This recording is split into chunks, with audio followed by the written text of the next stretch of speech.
Two-stage correlations in Khika SIEM. Why does Khika do two-stage correlations? Simple reason being, the single-stage correlation does not work. After doing years of research on event correlations, we came to conclusion that single-stage correlation technique is impossible to scale, and even if it scales for the given load, it will not be able to capture all the scenarios requiring business attention or uncovering an attack. In-memory correlation engines suffer from the challenge of limited compute, especially the main memory. Whereas, search-based correlation engine suffers from slow disk I/O and fail to give real-time output, as you have to schedule the queries to run periodically. How does Khika solve it? Khika does correlations in two stages. First stage happens in memory, and second stage happens on disk. Stage 1, the in-memory correlations. Khika is backed with in-memory complex event processing engine, which is used during the first stage of correlations. This engine supports complete event processing language, EPL, and provides an intuitive GUI to write correlation rules. Using powerful EPL, one can write sophisticated correlation rules on streams of events, enforcing temporal relationships, time windows, group by, not followed by, and many other advanced conditions. EPL is really powerful, and could get really complicated. Imagine what you can do with EPL? You can code an EPL rule to capture a complete attack vector, which, by the way, is a sequence of temporally ordered events. It will look something like this. A scan attempt on firewall by a malicious IP, followed by an alert on intrusion detection system on same malicious IP, followed by a web application firewall giving some warnings where source IP is the same malicious IP, followed by web server throwing a lot of errors with page not found or access denied status codes, where the client IP is same as the malicious IP. This is a typical attack, and an EPL rule will successfully catch it by correlating firewall events, IDS alerts, WAF warning and web server errors, provided we have exact sequence happening, in exact temporal order, and we have priori knowledge of this sequence. Another example could be: a user receives an email, perhaps some spam marked by Secure Email Gateway, followed by the same user visiting a website which had bad reputation as per web proxy, followed by the same user getting infected with a malware, identified by antivirus software.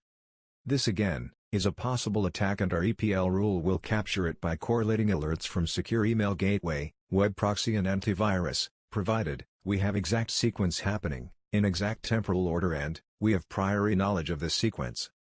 Though this is complicated, we can write EPL rule as EPL is really powerful. Let's quickly go through these rules and the complex syntax for the same. Let us look at the syntax of the first rule.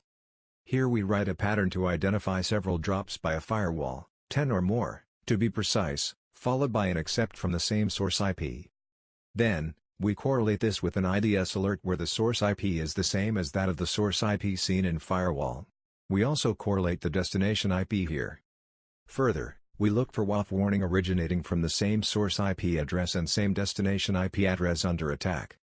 Finally, we check Apache web server errors by correlating the client IP from Apache access logs, with the source IP from WAF warning generated in the previous event.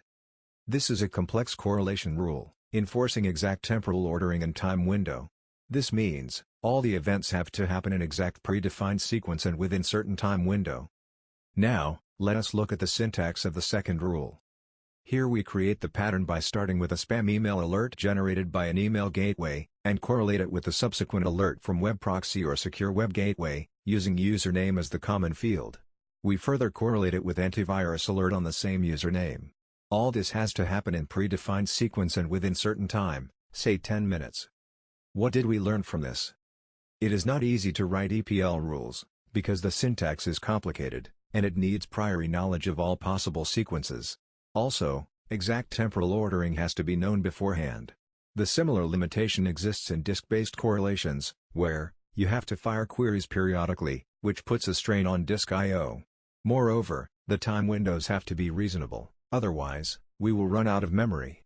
Sophisticated stealth attacks are slow, and in-memory, or disk-based correlations will fail to capture it, as they are spread over large time spans. So, what is the solution?